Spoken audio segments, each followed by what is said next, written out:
Você acredita na teoria do criacionismo ou na teoria da evolução? Para quem não sabe, a teoria do criacionismo fala sobre as origens do ser humano, de acordo com a Bíblia. E segundo a narrativa, o homem foi concebido depois que Deus criou o céu e a terra. Já a teoria do evolucionismo fala sobre as alterações sofridas pelas diversas espécies de seres vivos ao longo do tempo, até nós, meros humanos, aparecermos também. Independente de qual corrente você acredita, eu te convido a entender sobre como o nosso planeta e os humanos surgiram de acordo com a ciência, ou seja, segundo a teoria do evolucionismo.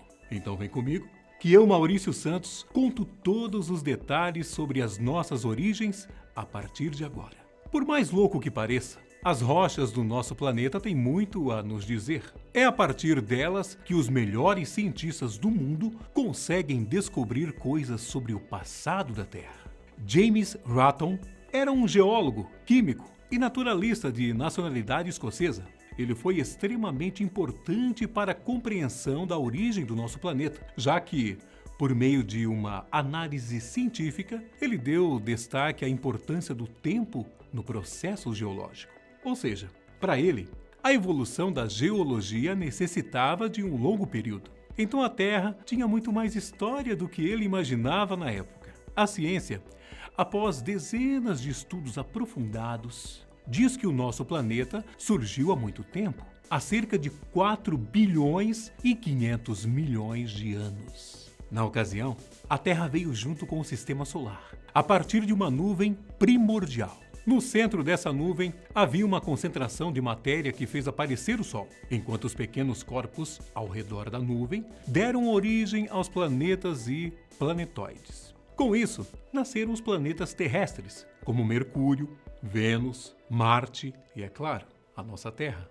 Os planetas gasosos também apareceram nesse evento, dando origem a Júpiter, Saturno, Urano e também Netuno. Só que quando tudo isso se formou, havia muito mais planetas e suas órbitas eram totalmente caóticas. Nos primeiros anos de vida da Terra, ela sofreu sua primeira colisão. Um planeta menor se chocou contra ela e foi destruído. Como resultado, um dos fragmentos da colisão deu origem à Lua, nosso satélite natural. No início, o nosso planeta era completamente diferente do que é hoje. Na verdade, era um lugar inóspito. Não havia oxigênio. A composição química dos mares não tinha nada a ver com o que temos hoje. Não havia vegetação alguma. E as chuvas tinham uma acidez profunda. Além disso, o Sol não era tão quente e a radiação era muito maior pelo fato da Terra ainda não ter camada de ozônio.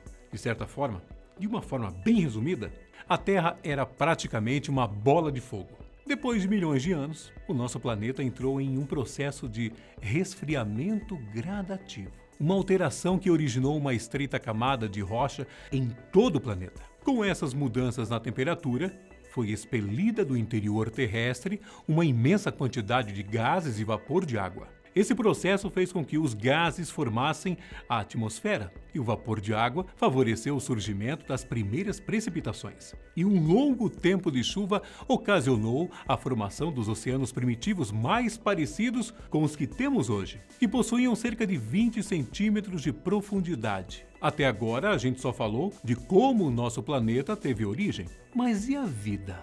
Quando foi que seres vivos começaram a habitar esse espaço?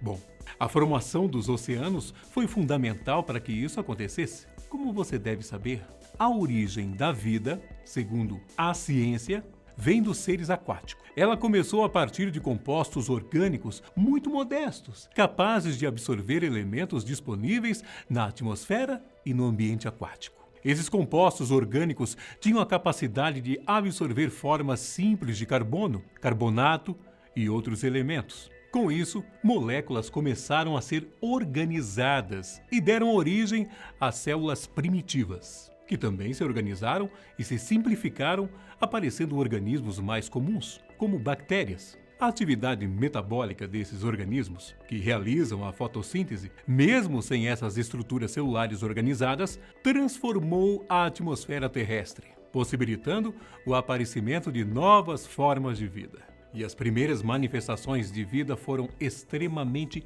importantes para a origem de outros seres. Logo, apareceram oriundos dos micro-organismos os invertebrados. Dentre eles, medusas, trilobitas, caracóis e estrelas do mar. Também apareceram plantas tais como as algas verdes, e todos os seres vivos dessa época ficavam em ambientes marinhos. A disponibilidade de oxigênio foi fundamental para a evolução, pois diversificou as formas de vida. Se no começo havia apenas estruturas mais simples, logo apareceram sistemas mais complexos, como os grandes mamíferos e nós, meros humanos. Pouco tempo depois de algumas espécies de plantas marinhas desenvolverem a capacidade de se adaptar fora da água, migrando para áreas continentais, se deu origem às primeiras plantas terrestres. Os animais terrestres apareceram a partir do momento em que algumas espécies de peixes saíram da água, dando origem aos anfíbios e, em seguida, aos répteis. Você lembra disso nas aulas de biologia, não lembra? Houve um tempo em que a Terra ficou povoada por grandes répteis, os temidos dinossauros. Época que foi chamada de período Jurássico. Já o período Permiano deu origem às plantas com flores e os mamíferos. Depois de um bom tempo habitando o nosso planeta, os grandes répteis foram extintos há 70 milhões de anos. E há mais ou menos 65 milhões de anos, animais como mamíferos e aves começaram a se proliferar pelo mundo. Os nossos ancestrais só apareceram há 4 milhões de anos, mas todo esse conhecimento sobre a formação da Terra e a origem da vida é mais recente do que você imagina. As primeiras ideias apareceram com filósofos gregos, que acreditavam que o planeta era uma esfera com um fogo interno que sairia de diferentes câmaras ao redor da Terra, que seriam os vulcões. Mas na Idade Média, essa linha de raciocínio começou a mudar. Foi quando o pensamento religioso predominou e a maioria das pessoas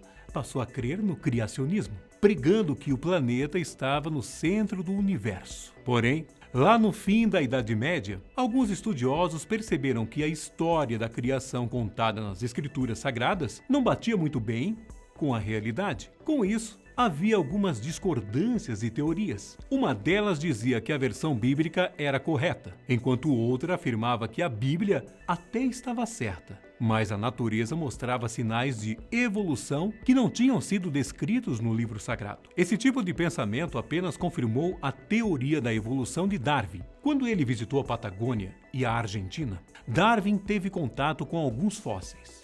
No Chile, ele presenciou terremotos e relacionou os abalos sísmicos com as transformações que a Terra passou ao longo de sua formação, concluindo que ela não era fruto simplesmente da obra e da graça de Deus. Quando Darwin começou a trocar informações com o geólogo britânico Charles Lyell e com o já citado James Hutton, chegou à conclusão de que a Terra tinha mais de 6.000 anos. Tempo proposto pela Bíblia, já que seus estudos apontavam que a evolução precisava de um tempo muito maior para acontecer. Para confirmar os pensamentos de Darwin, James Hutton encontrou na Inglaterra rochas sedimentares e analisou, percebendo diferentes camadas que o fizeram descobrir que o tempo geológico é muito maior do que o definido pela Igreja. Na verdade, Hutton meio que confirmou as ideias de Darwin sobre a idade da Terra, defendendo que era preciso muito mais tempo para que as rochas acabassem se formando. Quando James Hutton publicou a obra Teoria da Origem da Terra, em 1788, ele transformou todos os conceitos observados nas rochas em uma ciência. Ele foi responsável por transformar a geologia em ciência, afirmando que ela deve ser feita na base da observação, analisando como as rochas se relacionam entre si. Para ele, primeiro é preciso entender como as rochas estão relacionadas, para só depois compreender a evolução do planeta. Em outras palavras, Hutton criou a ideia de que é extremamente importante assimilar o passado para conhecer o presente. Lembrando que o que eu te contei nesse vídeo é apenas um breve resumo da origem da Terra e da vida, segundo a ciência. Eu ainda poderia citar aqui, por exemplo, as 5 maiores extinções em massa que aconteceram em nosso planeta. Mas isso é assunto para outro dia e outro vídeo. E como eu disse, isso é apenas um resumo, pois se você quiser saber mais detalhes sobre as origens da vida e do nosso planeta, eu te aconselho a fazer pesquisas minuciosas nos livros ou tirar dúvidas com professores. De todo modo, espero que o nosso vídeo tenha sido esclarecedor, com muitas informações, para enriquecer aí o seu conhecimento. Eu fico por aqui. Se cuide, fique com Deus e até mais.